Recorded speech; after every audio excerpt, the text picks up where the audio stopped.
일부 1997년에 제 친구 크리스가 주를 넘어 이사했습니다. 당시 우리는 10살이었고 부모님이 차를 태워서 각자의 집으로 가는 것 외에는 서로를 볼 방법이 별로 없었습니다. 그리고 그것은 부모님에게 꽤나 번거로운 일이기 때문에 결국 연락이 끊겼습니다. 그동안 저는 그의 집을 방문할 기회가 딱 한 번 있었습니다. 이 이야기가 무서운 이야기 범주에 있으니 집이 소름 돋을 것이라고 생각할 수 있겠지만 사실은 그렇지 않았습니다. 80년대 초반에 지어진 매우 평범한 2층짜리 집이었고 이웃이 가까이에 있어서 고립된 곳도 아니었습니다. 제가 말했듯이 우리는 10년 동안 서로 연락을 하지 못했습니다. 크리스가 마이스페이스를 통해 저희 둘 사이에 공통되는 친구에게 연락할 때까지 말입니다. 저는 그 사이트에 계정이 없습니다. 우리는 만나서 어울리기로 계획했고 이제는 교통수단이 생겨서 훨씬 수월했습니다. 한 달 정도 지나고 나서 크리스가 그의 가족이 집을 리모델링 할 것이라고 말했고 저는 도와주겠다고 했습니다. 그리고 나서 그와 그의 아버지는 기꺼이 제 제안을 받아들였죠. 그래서 몇 주 후 저는 어느 주말에 그곳으로 차를 몰고 가서 카펫을 뜯어내고 벽지를 뜯어내는 등의 작업을 시작했습니다. 지하실은 몇 년 전에 크리스의 방으로 바뀌었고 바닥의 절반은 콘크리트였지만 나머지 절반은 뜯어지고 마루판으로 바뀌었고 판자 중 하나가 휘어지고 부러져서 카펫 아래로 튀어나와 있었기 때문에 바닥 판자를 교체해야 했습니다.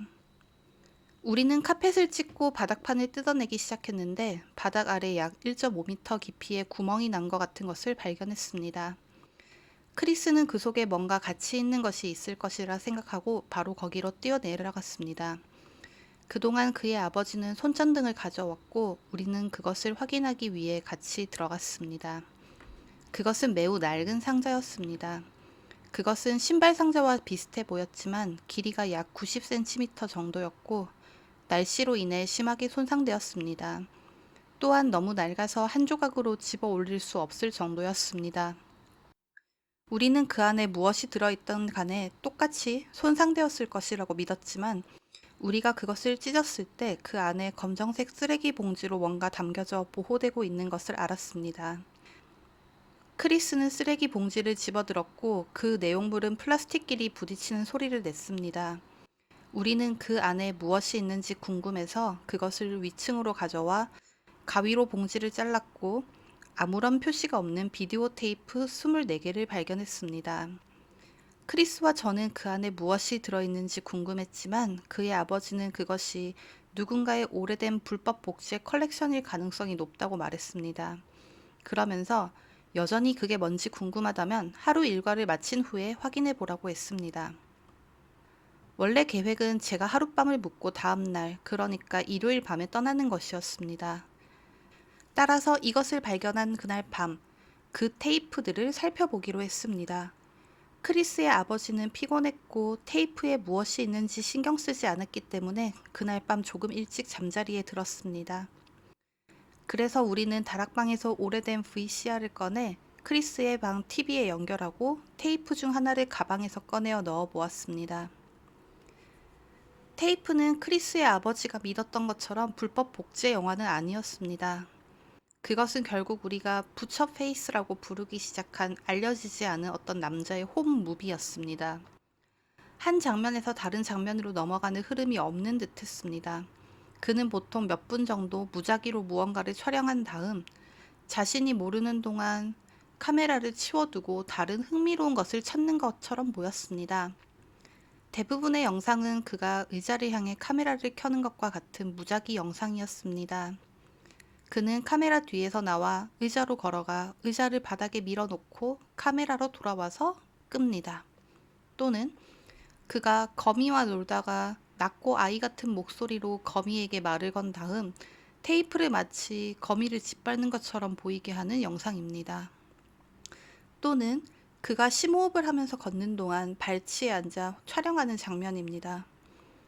모든 영상에서 항상 두드러지는 한 가지는 그의 얼굴이 몇 번 나왔을 때 두 개의 눈구멍이 둘린 끈으로 머리에 단단히 묶인 삼배 자루처럼 보이는 것을 쓰고 있다는 점입니다. 또한 그는 키가 6피트가 넘고 체구가 괜찮았으며 근육이 조금 있지만 근육질은 아니었습니다. 많은 영상이 훨씬 더 소름 돋고 불길했습니다. 일부 영상은 그가 사람들이 집에서 나오는 것을 비디오로 촬영하는 것이었습니다.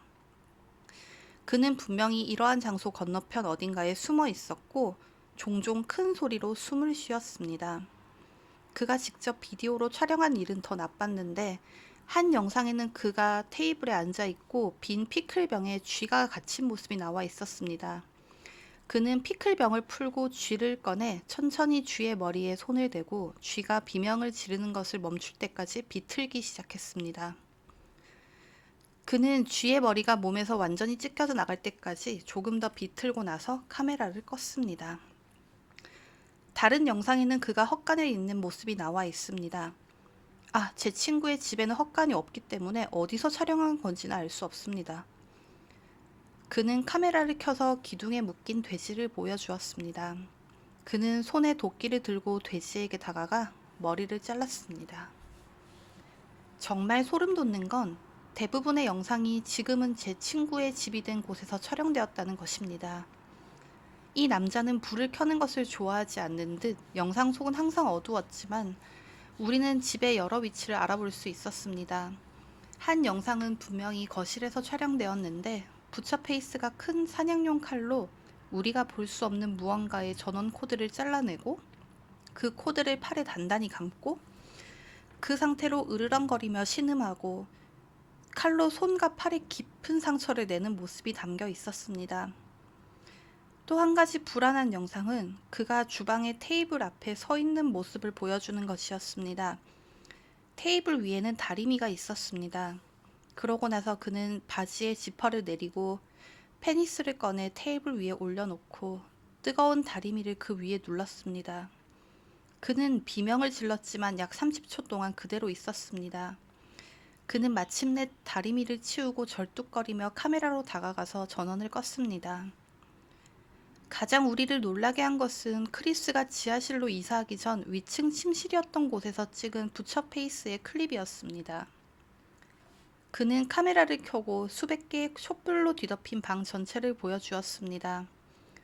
모든 테이블, 의자, 선반에 촛불이 있었습니다. 벽에는 기괴하고 유령 같은 얼굴 그림이 새겨져 있었습니다. 그런 다음 그는 방 구석으로 걸어가 사냥용 칼로 무언가를 맹렬히 새기기 시작했습니다. 그는 그것을 바닥에 찔러 놓고 끌고 다니고 다시 찌르고 꺼냈습니다. 그 방은 현재 비어 있고 보관실로 사용되고 있었기 때문에 크리스의 아버지는 우리가 그 방의 카펫을 뜯어내도록 허락했습니다. 우리가 발견한 것은 심하게 사포질된 바닥 부분이었고 거기에 무엇이 새겨졌었는지에 대한 실제 증거는 없었습니다. 다른 테이프에서는 같은 방에서 더 많은 촛불이 있는 부처 페이스의 영상이 나왔습니다. 그는 무릎을 꿇고 카메라에 얼굴을 돌리고 팔을 공중에 들고 고통과 고문의 구덩이로 데려가라 라고 소리치고 있었습니다. 이 클립에서 흥미로운 점 중 하나는 왼손의 새끼손가락과 약지가 없이 세 손가락만 있었다는 것입니다. 이전 클립에서는 5손가락이 다 있었기 때문에 우리는 그가 잘랐다고 생각하고 있습니다. 그것은 그 테이프의 마지막 클립이었고 카메라에 테이프가 다 떨어진 것 같았습니다. 마지막 테이프의 마지막 영상은 부처 페이스가 우리가 지하철에서 발견한 구멍을 맹렬히 파는 모습을 보여주었습니다. 그는 빠르게 파고 있었고 거칠게 숨을 쉬고 있었습니다. 또한 그는 끊임없이 으르렁거렸습니다. 그의 셔츠는 벗겨졌지만 여전히 가면을 쓰고 있었습니다. 그가 몇 분 후 파고 나서 이게 다야. 이게 다야. 그들은 모를 거야. 그들은 결코 나를 찾지 못할 거야. 내가 숨을 곳은 여기야. 라고 말하기 시작했습니다.